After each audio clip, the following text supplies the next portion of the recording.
Olá, bem-vindos ao canal Compartilhando Conhecimentos. O meu nome é Nelisa e hoje vou falar sobre substituição tributária de ICMS. A substituição tributária de ICMS é o regime pelo qual a responsabilidade pelo recolhimento dos valores devidos de ICMS é atribuída à lei a outro contribuinte, ou seja, há uma mudança no responsável pelo pagamento do ICMS. Então, toda vez que há uma alteração no responsável pelo pagamento do ICMS, há uma substituição tributária de ICMS. Nesse sentido, nós temos 4 modalidades de ICMS. A primeira delas é a substituição tributária relativa às operações antecedentes, o diferimento.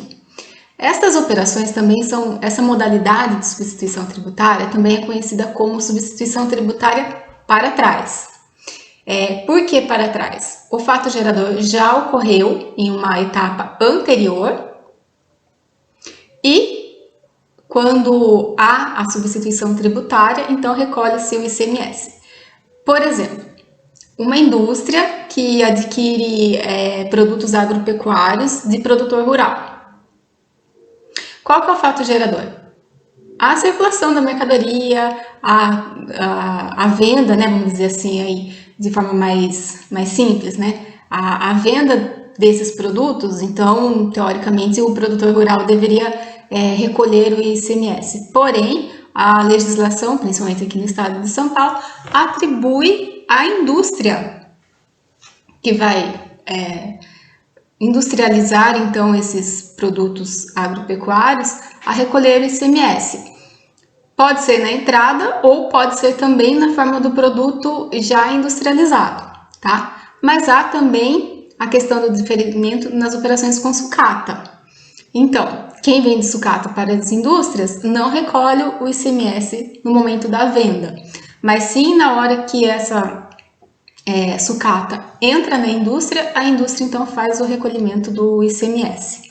Isso então é o que? É substituição tributária relativas às operações antecedentes, que é o diferimento. Temos também a substituição tributária relativa às operações concomitantes, ou seja, o ICMS é devido no mesmo momento em que ocorre aí o fato gerador. Um caso bem típico é as operações de transporte, né? As operações de transporte interestaduais. Então, está ocorrendo o fato gerador, porém quem vai recolher o ICMS desta operação, ao invés de ser a própria transportadora, vai ser quem a lei atribuir, né? Vai depender aí de cada estado. Geralmente é a indústria, o destinatário final, enfim. Há essa modalidade de substituição tributária em que o substituto, né? Ou melhor, em que o contribuinte está sendo substituído no mesmo momento em que a operação está sendo realizada. Aí nós temos a terceira, que é a mais famosa, a mais polêmica, é a substituição tributária relativa às operações subsequentes. É o ICMS retido na fonte, vamos dizer assim. Qual que é o objetivo dessa substituição tributária? É fazer com que a indústria ou o importador, que são os primeiros da cadeia, recolham o ICMS devido por todas as etapas da cadeia. O que isso quer dizer? Imagine que uma indústria, ela fabrica um produto e aí na hora que ela vende esse produto, até ele chegar ao consumidor final, ela vai passar por um distribuidor, o distribuidor vai vender para um comércio varejista e o comércio varejista vai vender então para o consumidor final. Então, a substituição tributária falou que, nesse caso, indústria, você vai recolher o seu ICMS próprio e vai recolher também o ICMS de toda essa cadeia. Então, você vai recolher o ICMS que o distribuidor deveria recolher quando ele fosse vender, vai recolher também o ICMS que o comércio varejista fosse vender para o consumidor final. Então, a indústria teria aí que calcular o ICMS que seria devido por todas as etapas, até que o produto chegasse ao consumidor final. Nesse vídeo, não vamos abordar a questão do cálculo, e sim somente as formas de substituição tributária e em que situações ela pode ou não ser aplicada. No próximo vídeo, sim, daí eu vou falar sobre a forma de calcular, né, os índices que são utilizados, e assim, esse vídeo aqui realmente é só para discorrermos sobre as hipóteses de substituição tributária. Tem também uma outra modalidade que caminha junto aí com a substituição tributária aqui das operações subsequentes, que é o recolhimento do DIFAL, tá?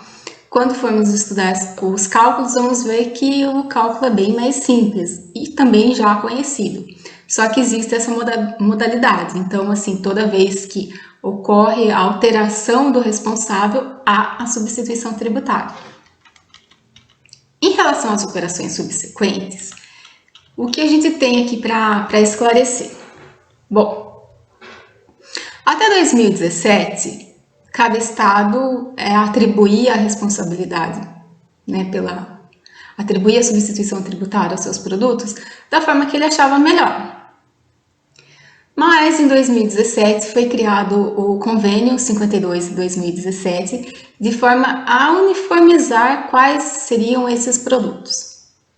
Esse convênio ele já foi revogado pelo Convênio 142 de 2018, que também tem aí o mesmo objetivo, né? O objetivo permaneceu, é a uniformidade dos produtos que podem se sujeitar, que são passíveis de substituição tributária. Por que eles são passíveis de substituição tributária?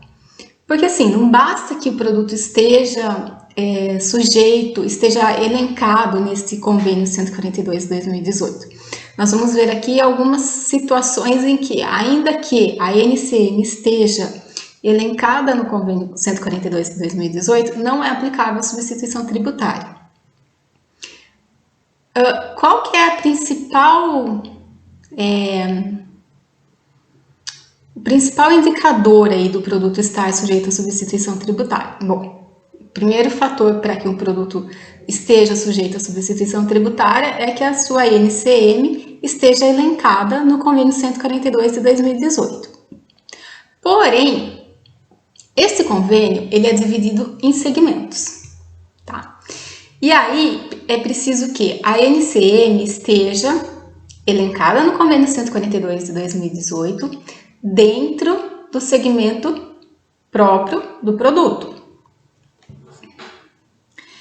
O que eu quero dizer? Tem um exemplo bem prático, uma mangueira de jardim. A mangueira de jardim, ela está classificada na NCM 3917-3090. Se olharmos para o Convênio 142 de 2018, nós vamos encontrar essa NCM, na verdade a raiz dela, né, 3917, em dois segmentos. O segmento de autopeças e o segmento de materiais de construção. Bom, no segmento de autopeças fica claro para a gente excluir aí da hipótese, né? Porque uma mangueira de jardim ela não é utilizada como uma autopeça, não é uma autopeça. Então, se você tiver uma NCM que está elencada no segmento de autopeça no Convênio 142 de 2018, ele não puder ser utilizado, ele não tiver como principal objetivo aí, a utilização como autopeça, então ele está excluído da substituição tributária. Em relação, vamos analisar aí agora a questão do material de construção. A mangueira de jardim, ela faz parte do material de construção? Não faz. Tudo bem, até os pedreiros precisam da mangueira de jardim ali para poder molhar o cimento, né, fazer ali o concreto e tal. Mas não é a função dela. Quando se pensa em material de construção, em obras de construção civil, entende-se que é o produto que vai fazer parte da obra. Então, vamos imaginar que um conduíte, por exemplo. Esses conduítes de construção, eles estão classificados na mesma NCM da mangueira. Eles são tubos, outros tubos. Se vocês depois verificarem lá na TIP, vocês vão ver que essa NCM faz parte de tubos e está em outros. Então, qualquer outro tubo que se enquadre ali no grupo da NCM está classificado no 3917-3090. Agora, se pensarmos que o conduíte ele incorpora na obra de construção civil, aí sim, ele está sujeito à substituição tributária. A mangueira não, ela não faz parte da construção civil. Esse é o sentido aí da construção civil, é a aplicação do produto na obra, é a incorporação do produto na obra, né? Então, o que a gente tem? Ainda que a NCM da mangueira esteja elencada no convênio 142 de 2018, mas ela não pode nem ser enquadrada no segmento de autopeças, nem no segmento de materiais de construção, então não há a substituição tributária para a mangueira. Agora, vamos pensar em relação às operações internas. Em que momento que pode haver a substituição tributária, né, nessa modalidade? Nas operações internas. Somente nas hipóteses em que o produto é destinado à revenda, tá? Então, se você que tem ali um produto que é sujeito à substituição tributária, você vai fazer a venda para alguém que vai utilizar esse produto na industrialização, não se aplica a substituição tributária, tá? Ou se esse mesmo produto for destinado ao uso e consumo da empresa, então também não vai se aplicar a substituição tributária. Somente se aplicará a substituição tributária nas operações de revenda. Por quê? Nas operações de industrialização, o produto vai passar por uma transformação. Então, não há o que se dizer em operação subsequente, tá?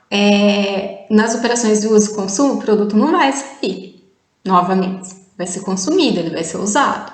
Então, também não há uma operação subsequente. Então, se for destinado para uso, consumo ou industrialização, não há substituição tributária nas operações internas. Nas operações interestaduais, somente não vai haver a substituição tributária se o produto for destinado à industrialização, tá? Se o produto for destinado ao uso e consumo, e aí vamos pensar na questão dos contribuintes de ICMS, tá? Porque se a operação for com não contribuinte do ICMS, também está descartado a questão da substituição tributária. Haverá sim a substituição tributária nas operações com contribuinte do ICMS quando o produto for destinado para uso e consumo do adquirente. E aí, como vai ser feito? Vai ser o recolhimento do diferencial de alíquotas, tá? Então, o DIFAL, quando nas operações com contribuintes do ICMS, em que há a previsão de substituição tributária daquela mercadoria por meio de convênio ou protocolo, então esta operação está sujeita à substituição tributária relativa ao DIFAL. Ou se a mercadoria for destinada para revenda, tá? Então, aí o que precisa na questão das operações interestaduais? Primeiro, que precisa saber se o produto está arrolado no convênio 142 de 2018 e se ele está também enquadrado no segmento a que de fato ele pertence. O produto estando arrolado no convênio 142 de 2018 e enquadrado no segmento correto, então o produto está sim sujeito à substituição tributária, que vai depender se o estado de destino tem a substituição tributária nas operações internas e se há um convênio ou um protocolo entre os estados. Então, vamos imaginar que aqui em São Paulo determinada mercadoria esteja sujeita à substituição tributária. Ok, se eu vender esta mercadoria aqui dentro do estado de São Paulo para alguém que vá revender, eu vou ter que recolher a substituição tributária. Se eu vender esse mesmo produto para um contribuinte que esteja localizado no estado de Minas Gerais, por exemplo, eu preciso me certificar de que exista um convênio ou um protocolo entre o estado de São Paulo e o estado de Minas Gerais para que eu esteja obrigada a recolher a substituição tributária para o estado de Minas Gerais. Tá? Então, não é porque aqui dentro do estado essa mercadoria está sujeita à substituição tributária que quando eu vender para um outro estado também estará. Não, o que eu preciso? Ter um convênio ou um protocolo. Lembrando, convênio é um acordo firmado entre todos os estados e protocolo é um convênio, um acordo firmado entre 2 ou mais estados, né? Você pode ter uma NCM, um produto que está sujeito à substituição tributária aqui em São Paulo e não está sujeito à substituição tributária no estado de destino. Mas também você pode ter a situação inversa. Aqui no estado de São Paulo, essa mercadoria pode não estar sujeita à substituição tributária, mas estar sujeita à substituição tributária no estado de destino. Então, precisa ficar alerta a estas questões. Quais são os estados que têm convênio e protocolo? E aí a gente tem que... É um trabalho constante, né? É um trabalho diário, porque a legislação ela muda diariamente, né? Praticamente. Aí é questão mesmo de prática, né? Então é isso. Para esse vídeo, o objetivo era o quê? Esclarecer as hipóteses de substituição tributária e as modalidades, né? E no próximo vídeo, então, a gente vai entrar na questão do cálculo. Então, eu espero vocês no próximo vídeo. Até mais!